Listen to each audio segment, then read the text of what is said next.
Welcome to classes by Inspire Physics. Today we are going to see Einstein's photoelectric equation.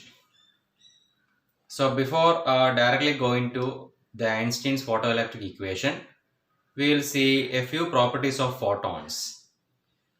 Now we know that according to Max Planck, the light is containing packets of energy. The packets of energy are given a name called photon. Each photon is having a particular energy. The photons are having frequency also, so they are carrying energy. Now first we will see a few properties of photon. Now I have listed the properties of photon. Now we can see here first property is that they are electrically neutral. Photons do not have any charge. We can say they are electrically neutral.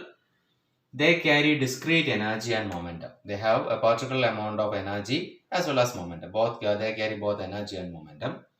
Third is the energy of photon is proportional to frequency. It is directly proportional to frequency. Then energy carried by each photon of a particular frequency is same. If you have many photons of a particular frequency, all these photons will carry the same energy. So frequency is the main factor there. If they have same frequency, then the energy of each photon also will be the same. Then photons impart all its energy to free electrons. So in photoelectricity, you have seen that when light is striking on the metal surface, the light is containing photons. These photons will give all the energy. It will provide all the energy to the free electrons. Thereby, free electrons will be released out of the metal. So the entire energy is imparted to the electrons by the photons. Now another one is about intensity. So actually, what does intensity of light mean? Intensity of light means how many photons per second pass through a particular area. Through a particular area, the number of photons passing per second is called what? It is proportional intensity. If you increase intensity of light, the number of photons passing a particular area per second increases. If you decrease intensity of light, what happens is the number of photons per second per area decreases. So this is called this is depending on intensity of light. See, these are the properties of photon. Photons are electrically neutral. Then they carry discrete energy and momentum. Energy of photon is directly proportional to frequency of photon. Then energy carried by each photon of a particular frequency will be the same. They carry same energy. Then photons, they impart all the energy to the electrons, free electrons. Thereby, free electrons can be released from the metal surface. Now about intensity. See, intensity of light depends on how many photons are passing through a particular area per second. Each second, how many photons are moving, that is measured by the intensity. Okay. Now we'll write equation for energy carried by a photon. We already know the equation. Energy of photon is equal to h nu. Nu is the frequency and E is the energy. So we have the equation E is equal to h nu. Okay. Nu is the frequency of photon. It is Planck's constant. So what is the energy carried? Energy is equal to h nu. Now we will see Einstein's photoelectric equation. So to understand Einstein's photoelectric equation, we need to understand the basic phenomenon of photoelectric emission that we have seen in the previous class. See, if one photon of energy h nu is striking a metal surface, the energy of the photon will be absorbed by the electron, free electron. So the free electron will get sufficient energy to come out of the metal surface. Then the energy will be utilized for just coming out of the metal surface. Also, it needs some more energy. It needs to move to the collector electrode. Okay, so it should have some kinetic energy also. So if h nu is the energy of the photon which is incident on the metal surface, that energy is utilized for separating the electron from the metal surface as well as for imparting kinetic energy. Okay, the minimum energy required for removing the electron from metal surface is given a name called work function. So generally we can write the relation like this. The energy of the incident photon, it is h nu. It is used for two purposes. One is for imparting work function. I can say it is W0. W0 is called work function. Plus it should give maximum kinetic energy. We can write half m V max square. Half m V max square. This is our equation. We can give equation number 1. This is the first equation of Einstein's photoelectric equation.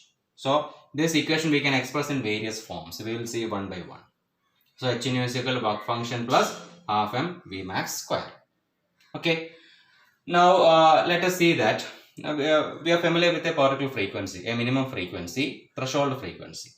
Below the threshold frequency, there is no photoelectric emission. So that's the minimum frequency. See, if the incident light is having the threshold frequency, the electrons will not have the kinetic energy. They will be coming out of the metal surface without any energy. So they will just be released, but they cannot move.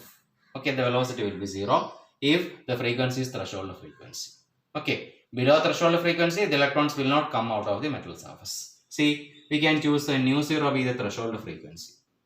If nu zero is threshold frequency, and if the frequency of the incident photon is equal to threshold frequency, we will write h nu zero. Okay, h nu zero is equal to, velocity will be zero in that case. So this term will be zero. What we will write? We will write work function. Okay, so we can write equation number 2. Now equation number 2 we can substitute here. What we will get? H nu is equal to, we can write h nu zero plus what we can write half m Vmax square. Vmax is the maximum kinetic energy. Sorry, maximum velocity, square of maximum velocity. This I use equation number 3. Now we know one more thing related to stopping potential. We have seen that half m Vmax square. Half m Vmax square is maximum kinetic energy. It is equal to what? E into V0. Q into V0 we can use. Q is the charge. So since electrons we are considering, E is the charge of electron, V0 is called stopping potential. Now we can substitute that also here. What will you get? We will get a relation H nu is equal to H nu 0 plus E into V0.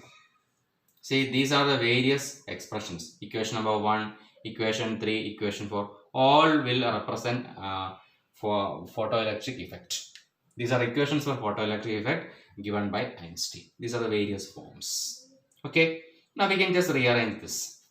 See, this is maximum kinetic energy. Now what we can use is, we can write, instead of this, we can write K max, maximum kinetic energy. Now I'll rearrange 3 and 4. See how I rearrange 3 and 4. Equation number 3 I can write like this. H nu minus H nu 0. It is equal to K max. I can write K max. Okay.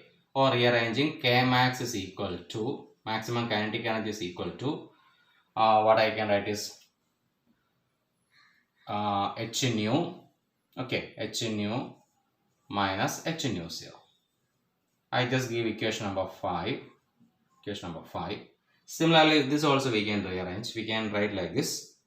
EV0. EV0 is equal to H nu minus H nu 0. Or what is V0? V0 is equal to, we divide E throughout, H by E nu minus H by E nu 0. Okay. So we have got equations 5 and 6. Now what is the need of these two equations? We need to plot graphs. For photoelectric we can plot graph between frequency and stopping potential, and frequency and maximum kinetic energy we can plot graph. Okay, when you are plotting graphs we will be getting straight lines. Why? Because this is our y coordinate. Okay, we will start from this. V0 is a y coordinate here, stopping potential. And what's the x coordinate? X coordinate is frequency. This is frequency. See, we have the equation for straight line. Straight line equation is y is equal to mx plus c. Okay, y is equal to mx plus c.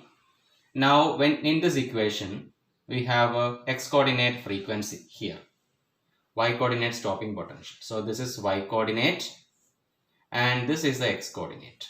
Now, what is m? M is a slope. Slope will be equal to h by e. So in this we can write m is equal to h by e. H by e is a slope. Okay. And what is a y? The c is called a y-intercept. What is a y-intercept here? We have c is equal to y-intercept minus h by e nu 0. These are y-intercept. All these are constant. H is constant, e is constant, nu 0 also constant. So h by e is also constant.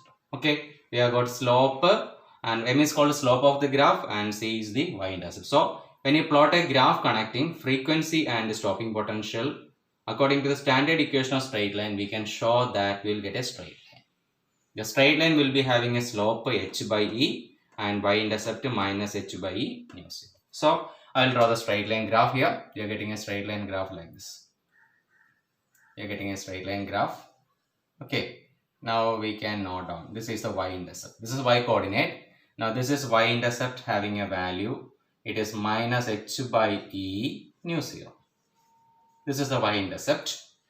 And what is the slope of the graph? If this angle is theta, we can write tan theta as a slope. So what is slope here? Tan theta is equal to, we have a slope h by e. See, we have plotted a graph connecting frequency along x-axis and stopping potential along y-axis. According to this relation, this is equivalent to equation of a straight line. But we have got slope, we have got h by e. Okay, slope is tan theta is equal to h by e. What about the y-intercept? This is minus h nu 0 by e. Now what is h nu 0? H nu 0 is equal to work function. See, we can write instead of this work function also we can write. See, this is equal to work function also. We can write minus work function divided by e. That also we can write.